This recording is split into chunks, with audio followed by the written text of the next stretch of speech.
Hello and welcome back to another episode of Coffee Wednesday, and this is the part of our show where we get to talk about how do you bring back the magic and the pleasure of self-education and reading into your life. And today we're going to talk about the topic of how do you stay informed about the world without going insane. Because if you watch my content, I would assume that you're interested in the world. You're interested to learn what's happening in the world. You're interested to keep tabs on major political and world events that are happening. And of course, that presents another challenge in our case, which is because of the way algorithms are designed and because of the way these various platforms tend to maximize or exploit your attention and time spent on a platform instead of genuinely good information, nowadays it's easier than ever to fall into an echo chamber. It's easier than ever to feel more hopeless and depressed after an hour on your newsfeed. And of course, how can we carefully tread this balance? Because on the one hand, you don't want to be that person who just runs into a cave or just runs into whatever he's working on and pretends that Rome isn't burning all around him. And also, on the other hand, you really need to manage the kind of perspective that you're adopting from these news sources, because it could get quite dark. It could get quite disturbing sometimes. While I'm not saying that you shouldn't feel these emotions, I'm not saying that these feelings that you get from reading the news are not justified, but what I am saying is that, is there a more constructive way to engage with the news other than just 300-word algorithmically motivated articles alongside 60-second hot takes on TikTok? Is there a different way that we can gain a more nuanced perspective as to both inform us about the world while at the same time give us a more nuanced and balanced perspective about what's happening in the world?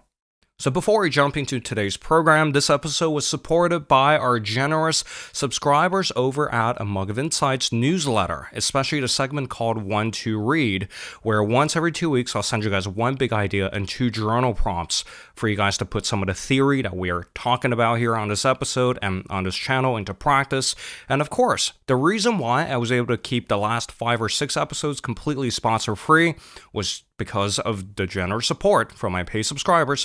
So if you're enjoying this episode, if you're enjoying what I've been doing so far, make sure to check out the paid tier. And in fact, this week I've removed the paywall from that article this week, so you guys can go check it out. If you like what I'm writing, if you like what I'm talking about on this channel, consider becoming a paid subscriber.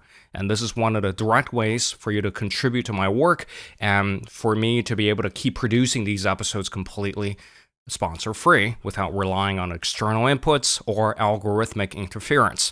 Nevertheless, thank you for tuning in. Now, let's get back to the show. So let's set the scene here. You want to stay informed about the world, but at the same time, you don't exactly know how to stop the sense of overwhelm from completely taking over your life. So I got 3 protocols for you, and these 3 protocols are not set in stone advice. And you can use these protocols to set these tips up and to customize these protocols according to your life experience and the kind of stuff that you like to read. So protocol number 1, we have to read beyond headlines. So I don't know if you've noticed that most media that you read nowadays, they're very headline heavy and content slim. So it's kind of like one of those bobby head dolls. I don't know, it's like Labubu's that everyone's going on about. It's like going crazy over, where they have giant heads and tiny bodies. And that's how I want you to think about news outlets nowadays. They have giant heads, and these giant heads take the form of sensationalized headlines and sensationalized reporting. You know, sometimes, yes, the event is big, but sometimes there are certain articles where you read the article, you think to yourself, oh my God, there's not much reporting going on in this article, but yet the headline is so sensationalized as to get more people to click on it. So this trend has been happening since, I think, the mid-2010s. And the mid-2010s, I think Mark Manson wrote an article on this topic where the journalism industry is suffering from a sort of crisis that is self-created. So let's face it, long-form journalism takes a lot of time to produce. If you want accurate reporting on a certain issue, it takes a lot of time to read these articles. It takes a lot of time to kind of source these articles, and it could cost a bit of money for you to get access to long-form journalism. And over time, the sort of journalism industry started to realize this issue. They think to themselves, okay, people are not really reading long-form stuff. That's not exactly what they're looking for. So why don't we make our articles shorter? And why don't we just keep pumping them out without worrying about quality. So this is when you started to see that even major legacy news publications like the New York Times started resorting to alternative strategies to retain their subscriber base. So recently there was an article somewhere, I'll link to it in the description down below. The New York Times company is actually taking the strategy of introducing games, podcasts, and different bells and whistles to keep its subscriber base. Because this entire game of journalism, it's very cost heavy. Costs a lot of money to produce these articles, and also people who are consuming them, it also takes a lot of time to consume. So there's kind of the supply and demand sort of principle is kind of broken with journalism sometimes, because people are running out of time and running out of the ability to focus on long form reporting. And at the same time, journalism companies, they are incentivized to create sensational and short stories and short reporting to cater to that more attention poor crowd. So as a result, you end up with a lot of sloppy and biased reporting, even in legacy journalism media. And of course, this creates a sort of environment where anything that captures your attention would generate the most amount of revenue in terms of ad revenue or just in terms of subscriber numbers. So this creates an environment where every line that you read leaves you with the feeling of like, okay, this doesn't really feel like it's the whole picture of what's happening. But yet at the same time, it's really getting me all worked up about this issue, right? So that's a lot of news articles that you tend to read from the press right now, especially if you search anything that's happening around the world in your Google feed. The first articles are typically really short. Again, Bobby dolls, big headline, small body. And where you start to read it, you think to yourself, oh my God, everything's going to shit. Like, how am I ever going to live in this society? I want to take some radical action to change this. And this triggers a slippery slope where you start to ignore the nuance of a certain argument, where you start to ignore certain alternative perspectives to view a certain issue.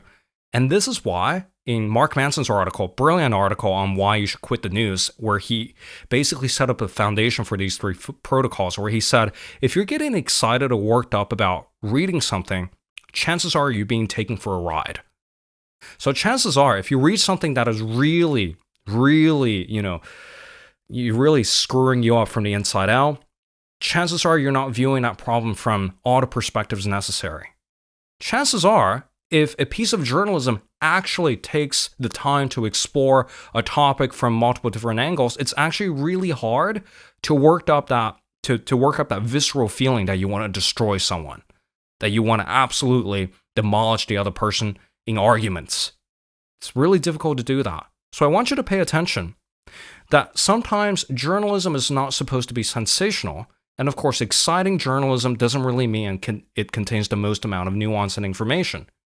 And anything that you get really worked up about, just a point of clarification here, of course, it is still very productive to feel certain emotions when you read about abhorring events that are happening around the world. It's really difficult not to work up that emotion, but if that emotion is getting to the point where you are only willing to entertain one perspective over certain alternative perspectives, something's going on or something's wrong with the source itself. If you're unwilling to even entertain another perspective on a certain issue, then you're kind of in a ballpark of reading something that's highly biased. Whereas long-form reporting, that's really difficult to get through, that's a little bit dry, the stuff that your grandfather lectures you about, that stuff is actually quality journalism. That stuff actually studies the issue through methods like statistics, through methods like in-person reporting, in-depth analysis. And sometimes these articles, especially in The Economist, they have graphs to illustrate their points. These are the sources of journalism that are really dry and really hard to get into, and they might even cost you a bit of money to access these forms of long-form reporting. But the effects or the kind of harvest that you're going to get from these newsletters are going to be way more substantial. You're going to get a lot more out of these newsletters compared to 10 different Instagram reels about the same topic, because they've studied the issue from multiple angles. It's because there's in-depth research and resource. They're a pain in the ass to read. They might be a little bit boring to read, but that is the point of journalism. It's supposed to give you a detailed and considered perspective on a specific issue.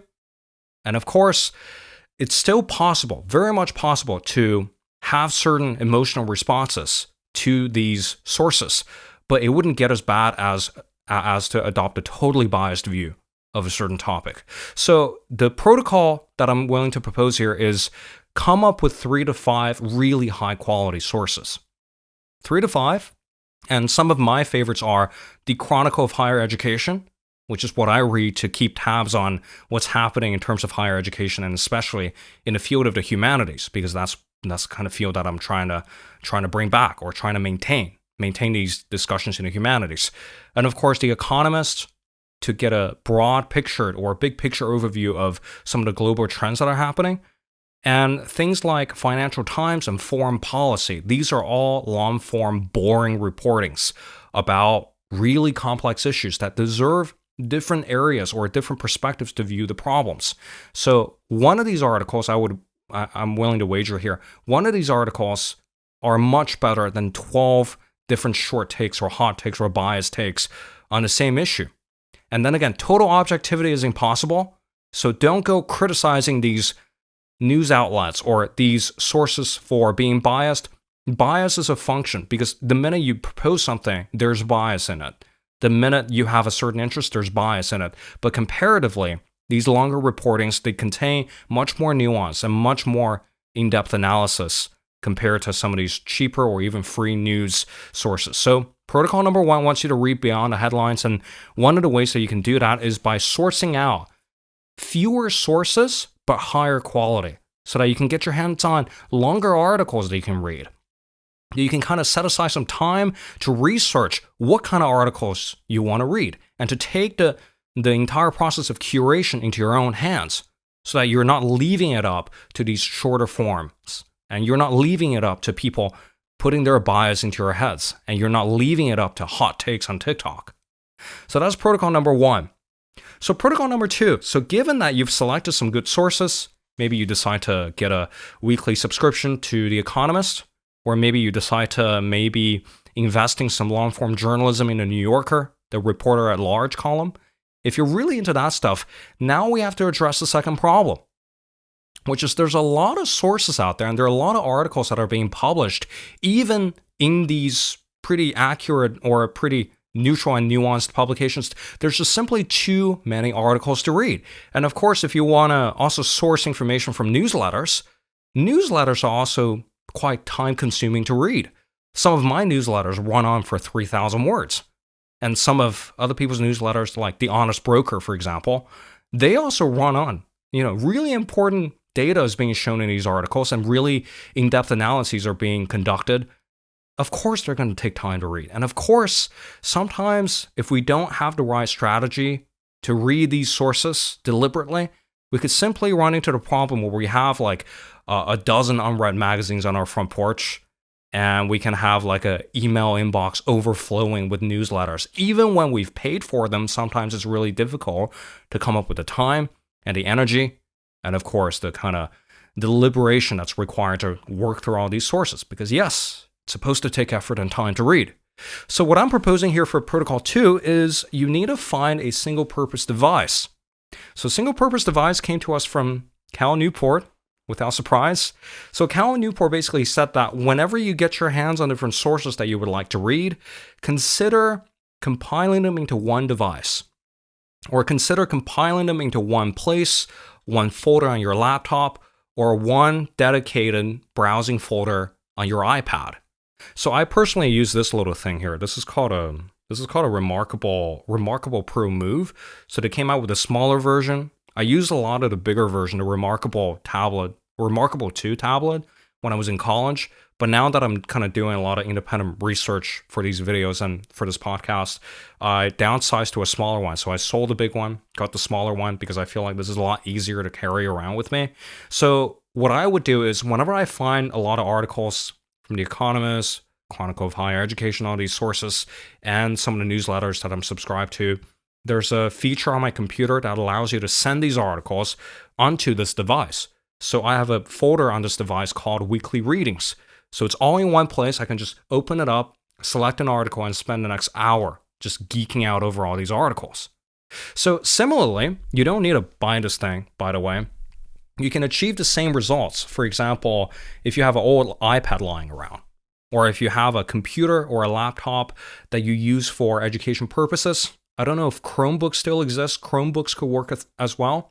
But what you really want to do is to find a common place of all these articles that you are subscribed to. And find a place where there's minimum attention switching, because the thing that's going to kill your reading progress is attention switching. You never want to pull out your phone, read one article, and needing to switch to another tab and look for another source, and then you come back to this source, and this source no longer makes any sense. You want to minimize as much attention switching as possible so as to keep everything in one place. So that this is your weekly pile, and this is your weekly assortment of your own curated editorial. So that your feed remains simple. It remains easy to access, so that whenever you take it out, your only purpose on these single-purpose devices is to read.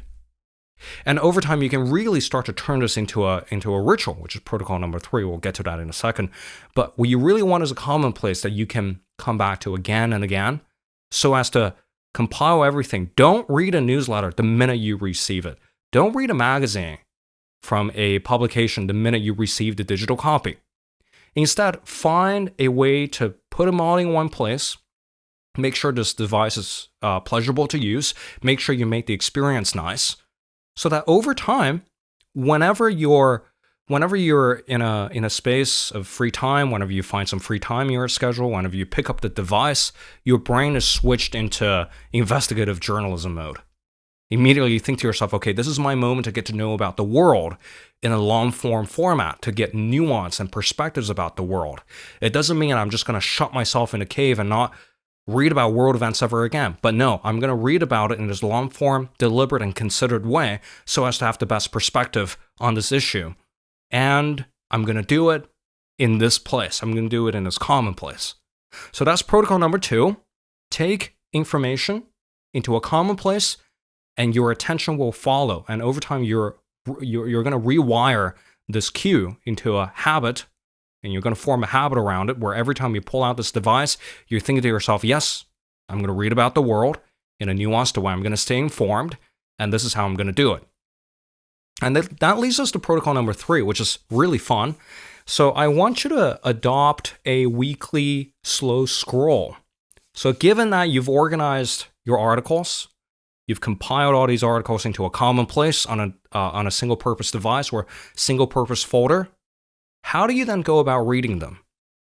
So what I find is that when I first started this experiment of curating my own content or curating my own kind of weekly readings for myself to stay informed about the world, I try to read every morning for 20 minutes when I was drinking my morning coffee, when I was getting ready to work. But that didn't really work because for long-form reporting, it's actually really difficult to break up an entire story into different chunks. And unlike a novel, sometimes you can stop in the middle of the novel and then still resume when you come back the next day. But for long-form reporting on a very concentrated issue, it actually is really difficult to consume these things chunk by chunk because they're so fact-based, they got statistics in them. It's really easy to mix it up with other things that you're reading. So what I'm suggesting here is that instead of reading a little chunk of this journalism or these long-form articles every day, set aside like 2 to 3 hours on your day off. So my days off are Saturday and Sundays. Pretty typical 7-day work week. I mean, like 5-day work week, 2 days off kind of situation. And every Saturday, I would spend 2 to 3 hours working through the whole curated list that I came up with during the week. And I would read them in a 2 to 3 hour chunk. And some of these articles, even though they're long, they actually take about 20 to 30 minutes to work through like a 40-page article. They're long, of course, but having that time or dedicated time to read for 2 to 3 hours is going to give you one of two things. Number one, your reception or your understanding of these reporting and stories are going to be a lot more cohesive. You don't run the risk of just pulling random statistics from 6 different articles, but you're going to have a through line. And you're going to have a pretty accurate understanding of how this magazine is treating this specific issue there, or how that person is addressing this issue here. And over time, this cohesive narrative is a lot better than sourcing scattered information from social media. And over time, this is also going to lead to a kind of ritualization of how you source information. And it's also going to free up time during the week for you to read other things, focus on your work, and focus on the things that actually matter to you instead of spending, every 5 minutes you pull out your phone to see what's happening in the world. Instead of doing it that way, now you have a dedicated chunk to get to know the world around you, to stay informed about the important things, so that over time, you start to associate Saturdays with your thinking time, or Saturdays with getting to know the world time, so that these little blocks are extremely helpful. And of course, the news sometimes comes in quick successions. I'm not saying that you should never check it during a week, but what I am saying here is that for the really important issues that demand that sort of attention, leave them to one single day out of the week, where you have a long stretch of time to invest in a cohesive narrative about the thing that you're reading about. So protocol number 3, quick summary. Do not break up long-form reporting into different reading chunks, because that's going to impact how you receive the story. And of course, it's going to fuel that kind of urge to pick out one part of this article and to argue with this point that this one article or one line from this article is making. It also gives you a more holistic perspective. It's also going to give you that ritual for you to get to know the world on Saturdays. So that's really important there. So quick summary, 3 protocols. Number 1, read beyond the headlines, invest in fewer sources, but higher quality sources. And number 2, once you have these sources, make sure to compile all these sources in a common place that you can come back to every week to read, to source your information from. And number 3, when you have these lists put together throughout the week, invest in a solid chunk of time on your day off to get through all these sources and make sure to retain the cohesion between these stories. So before I end today's video, here's a very interesting and very necessary objection for us to address, which is, Robin, if we curate our own information feed, wouldn't I run into bias? Wouldn't I just fall out of the loop of discussions on social media? Wouldn't I just completely lose touch with the reality because I'm just reading the stuff that I picked? I'm just reading all the stuff that makes me happy. And even in the case of long-form journalism, who's to say that I'm not missing something? And why shouldn't I jump on the common platforms where everyone's having these discussions? So it is important to have discussions, but you have to also keep in mind that the default stance or the default position is algorithmically motivated echo chambers. So this concern when people say to me, like, if I handpick my sources, I'm going to end up in an echo chamber. Well, if you don't handpick your sources, you're already in an echo chamber.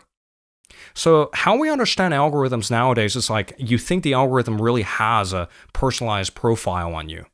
You really think that they have all the character attributes of you stored up in a cloud somewhere. So that's the fact sheet that they use to curate content for you. Actually, that's not how it works. So I really would recommend you to check out Cal Newport's episode on decoding TikTok's algorithm. That episode, Cal Newport's actually a computer science professor, whereas I'm just a guy reiterating his points. But he basically said that algorithms, they simply function on data. They don't really have a comprehensive profile of you as a person, even though it's giving you the illusion that it's serving up all this content that's catered to you. A large part of it is based on engagement, not intention. So even though it seems like it's crafting a perfect For You page for you to engage with whatever you want, their fundamental incentive is to keep you on the platform for as long as possible. And sometimes half of the stuff that you watch, you didn't start off by wanting to watch these things. You didn't start off going on a YouTube binge by looking up something that you're interested in. No, the algorithm guided you into a weird corner just based on engagement. It's feeding data back into the system, and it's sort of calculating how much engagement this video is getting, and it's through a very kind of convoluted way, and it basically outputs a video that you're most likely to engage with, and that the content of that video has nothing to do with your interests. So this creates, again, the illusion that you're getting a curated feed, the illusion that you're covering biases, the illusion that you're getting a comprehensive field, like a comprehensive overview of the entire field. But in reality, you're not really. You're really sinking deeper and deeper into the echo chamber while feeling like you're jumping out of it. But whereas it's handpicked approach or personalized editorial that you're going to curate yourself, this actually gives you space to think about what you're letting into your information diet. It actually gives you the space to really consider, okay, this source right here, I agree with. That source right there, not so much. But then you have the space to decide to also include an oppositional view into your personalized reading feed. Whereas algorithms, because they're based on engagement, some content won't even pop up on your feed because you've shown no interest in them. So yeah, the end game with an algorithm is to keep you in a state where you're constantly engaged with no time to think about what you're putting into your mind. Whereas a handpicked, personalized approach opens up the possibility for something called dialectical reading, where you pick up the best arguments from one side and pit it against arguments from another side. So this approach here gives you the space to really do those intellectual gymnastics in your head, where you come up with an argument, you have to counter and test it against an oppositional argument, and then you have to figure that out yourself, of like, if this point here about this issue is sound. Whereas if you leave it up to the algorithm, you're basically going to be feeding yourself this confirmation bias day after day until the cows come home. So circling back to the original point, the objection is, wouldn't I run into bias? Well, you're already running into bias the minute you engage with algorithms that are reinforcing your pre-existing beliefs. So that's the default right here. And anything else that you do, if you handpick your own sources, and if you're intellectually honest with yourself, and if you're courageous enough to pit your ideas against oppositional views, that's only gonna expand your ability to think. And that's only gonna expand or give you the space to potentially have a completely different perspective on a certain issue. So I think this is also unfounded. This objection is, it sounds intuitive. It sounds intuitive, and the reason why it sounds intuitive just goes to show how deep our discourse has been infected by algorithmically motivated content. And of course, take all of this to mind and practice it. Leave me your thoughts down below. I had a lot of fun producing this one, slightly longer than the usual ones because I think there's a lot of ground to cover. Again, this week's paid newsletter is free for everyone to read. So if you want the kind of in-depth version of today's episode, make sure to check out that newsletter linked in the description down below. And then again, happy to be here every Wednesday and hope you enjoyed this episode. And Robin Walden here. I will see you back here again with more next Wednesday. Take care and goodbye.